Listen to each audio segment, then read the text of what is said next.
আমরা সচরাচর গরু, খাসি, মুরগির মাংসের রেজালা খেয়েছি। কিন্তু আজকে আমি ঘরে থাকা অল্প কিছু উপকরণ দিয়ে আপনাদের করে দেখাবো বোয়াল মাছের রেজালা রেসিপি। মাছের রেজালা তৈরি করার জন্য আমি কয়েক পিস বোয়াল মাছ নিয়েছি।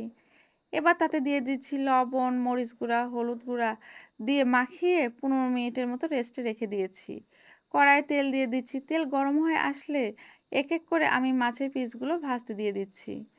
মাছটা যখন ভাজবেন তখন কিন্তু অবশ্যই ঢাকনা বন্ধ করে মাছগুলো ভেজে নেওয়ার চেষ্টা করবেন। এই বোয়াল মাছ কিন্তু প্রচুর পরিমাণে ফুটে এবং তেল ছিটাতে থাকে। মাছগুলোর এক পাশ ভাজা হয়ে গেলে আমি উল্টিয়ে আরেক পাশ সেম প্রসেসিংয়ে ভেজে নেব। মাছ ভাজা হয়ে গেছে। এখন মাছগুলো আমি উঠিয়ে নিচ্ছি।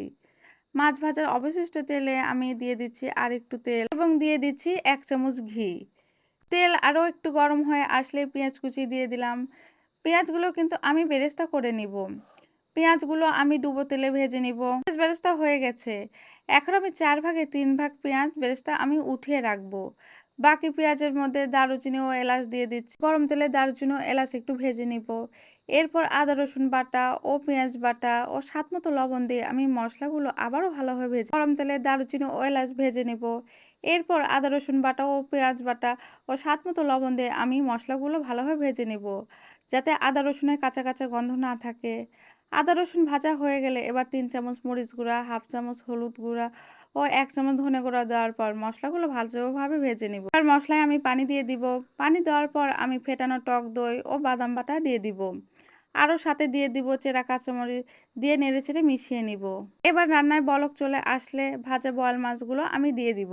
মাছ দেওয়ার পর আমি মাছের উপরে পেঁয়াজ বেরেস্তাগুলো ছড়িয়ে দিব। পেঁয়াজ বেরেস্তা ভালোভাবে ছড়িয়ে দেওয়ার পর আমি 1 চামচ ঘি দিয়ে দিচ্ছি। ঘি দেওয়ার পর আমি ঢাকনা দিয়ে ঢেকে মিডিয়াম হিটে রান্না করে নিব। এভাবে 10 মিনিট রান্না করে নিলেই আমার রান্নাটি হয়ে যাবে। এখন আমার বোয়াল মাছের রেজালা রেসিপি দেখতে কতটা লোভনীয় হয়েছে, খেতেও হয়েছিল দারুণ সুস্বাদু। আপনারা বাসায় ট্রাই করে রেসিপিটা কেমন লাগলো কমেন্ট করে আমায় জানাতে ভুলবেন না কিন্তু।